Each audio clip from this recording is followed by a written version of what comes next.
there guys, Misty here from TheJollyFatElf. Welcome back to another card video. Today I am just using the Night of Bethlehem bundle from the 2017 holiday catalog.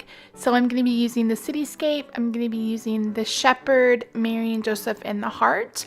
I'm going to start today by creating a night background for my card. I'm actually making a diorama card for you guys today. So I am using a sheet of Whisper White. This is just our regular Whisper White cardstock. These inks really blend well on Whisper White cardstock. So I am using Berry Burst, Island Indigo, and Night of Navy. I really wanted some jewel colors today in this background, and Berry Burst won over Rich Razzleberry because I used Rich Razzleberry last week. So I'm going to add Berry Burst, and then I'm going to add Island Indigo, and I want to make sure that those overlap. I'm starting off on my sheet of scrap paper, that way I don't have to worry about getting circles. I can actually start blending. You can kind of see when you start the blender off that it creates a circle. I want to make sure I'm bringing that Island Indigo down into that Berry Burst to create a transition color of that purple. So pretty. I'm going to move on to Night of Navy and then add in some navy, and then in a minute I'm going to go back and add a little bit more Berry Burst in between Island Indigo and between the Berry Burst and Island Indigo to deepen that purple. So I am going to add some navy, and then once I'm done adding navy, I'm going to add a little bit of Memento Tuxedo Black so it's darkest at the very top. I really love how this background turned out. I think it's very striking, and I definitely wanted to use jewel tones in this card, and I think these three colors together are absolutely gorgeous. I could have added in some Elegant Eggplant, but I didn't find that it was necessary. I think these three colors, like I said, are really, really pretty. They created that fourth color kind of in between, and I just really love how this background turned out. And it was really simple to do, really messy, but really simple.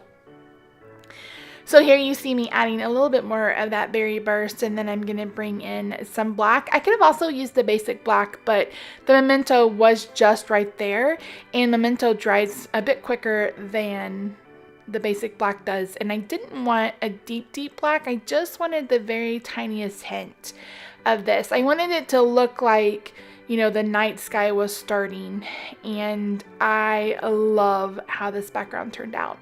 So here I'm just kind of sizing up where I want my city to go. I'm going to be die cutting everything from our copper foil sheets, so we'll get to that in a minute. First, I wanted to add some stars in the background, so I'm going to use some of my liquid glue. I'm just going to add little dots here. I'm just trying to get it started. You guys know I always have issues. I don't know why. I seem to be the only person on the planet who can't use this glue very well. But once I got it started, it was good. So I'm going to dot on some varying sizes of glues. You could do this with anything, really. I do end up going back at the end and adding some rhinestones, but for now I'm going to add some Dazzling Diamonds glitter just to give me a hint of a night sky, and I really, really love how this turned out. So you're going to see me use a little spoon. Oh, here comes Jingle Bell Cat. I'm going to be using a little ice cream spoon, a sample spoon. I get these off Amazon. They're for my Perfectly Posh business, but I keep one close by for glitter or embossing powder when I remember to use it. So you can see that there's a lot of glitter on the background. I am going to bring in a cloth and wipe up my area, and then I'm also going to bring in a little paintbrush to wipe off some of that extra glitter as well. Our Dazzling Diamond glitter is absolutely gorgeous. I really, really love it. It's just so finely milled and just so pretty. So you could have easily done this with heat and stick powder as well. That's retired from Stampin' Up, but you can get that at your local craft store. So I am bringing in a sheet of our copper foil, and like I said, I'm going to be die cutting everything from this foil sheet. But first I want to go ahead and bring in my card layers. You're going to need 3 layers. You're going to need 2 that measure 8.5 by 4.25, and then you're going to need 1 that measures 4.25 by 6.5. Don't worry about writing these measurements down. I will have them over on the blog post. You're going to cut both of the longest ones, or you're going to score both of the longest ones at 2 inches, and then you're going to score the smaller one at 1 inch. The smaller one is going to be our middle piece, and the longer ones are going to be our front and our back. So I'm going to extend my arm to cut this down to 6.5, and then I will cut the other 2 together at 8.5. So this card was surprisingly easy to make. I've probably watched 30 diorama and shadow box cards over the last few weeks. And so I can't give any one particular person credit, but I really, really love these cards. And I know a lot of people emboss or they stamp. I just wanted to do something a little bit more basic because I really wanted the star of the show, no pun intended, to be the star, to be the city, to be everything that I've cut out from the copper paper. And copper is absolutely gorgeous. You guys remember me saying in yesterday's card that I just feel like these stamps need a metallic to just make it feel so much more majestic and beautiful, to really do it justice. So here I'm bringing out the lots of labels. I thought I would get away with that biggest one, but it's too big. So I'm going to use the next one down and the one down underneath that. So you want whatever, you could do circles, you could just cut out rectangles, you could use the squares, you could use ovals, whatever you want to do. I just use the labels because I really like the look of it. So what I'm going to do is I'm just going to center that in between the score marks and make sure it's pretty centered. And then I'm going to use this to line them up. I've lined up the score lines, and then I'm placing the other die so it's somewhat, again, in the middle, and I will be able to see through all of it. And then, like I mentioned, I'm going to die cut everything using this copper foil. I think champagne foil would be beautiful as well, but I think the copper foil shows up a bit better with these colors. So very, very pretty. And like I said, I could have added elegant eggplant in if I wanted. If you don't care for berry burst, rich raspberry would look beautiful with this as well. So yeah. So again, you don't need the precision base plate. You just want to be careful with the palm trees because they could rip. So I'm just adding a little bit of heat to my background because I had one little spot that was bigger and didn't quite dry down. So I'm going to cut down my base. I've started with just a piece of 4 by 5.25 because I had a bunch of layers on my desk. So I'm going to cut that down, and again, I will have the measurements for you over on the blog. I'm going to adhere my city using snail. And this is going to be the very back of our card layer. Very back of our dioramas. So I wanted the navy to be more of an accent color rather than one that you're going to see very much of.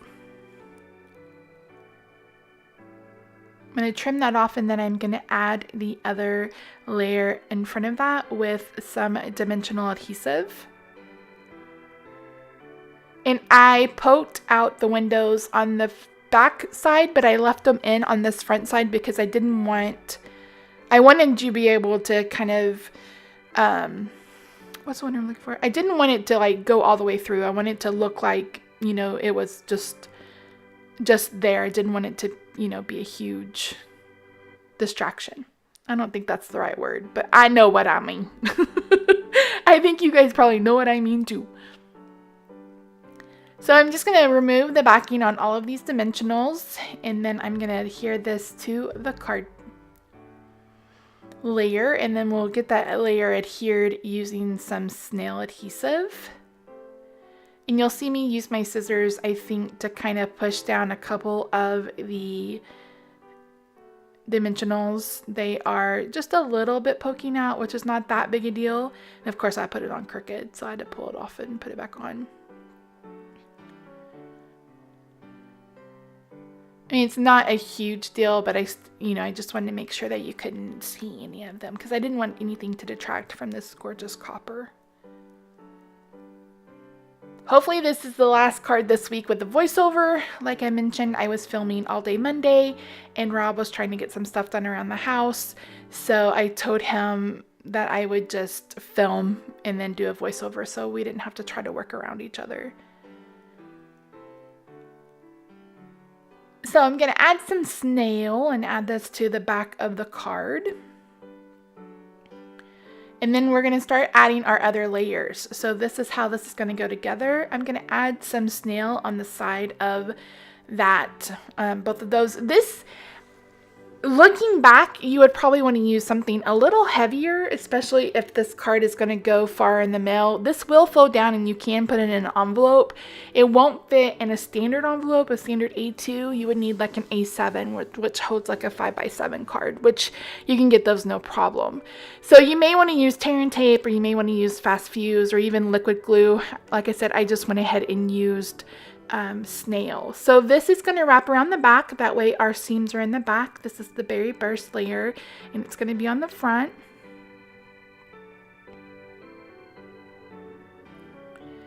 And just like that, we have the start of our card. I absolutely love it. So I am going to adhere all of the pieces using dimensionals, and then I'm going to stamp and emboss the sentiment. But I'm not going to talk the rest of this video. You've got 5 more minutes, so I will see you real soon.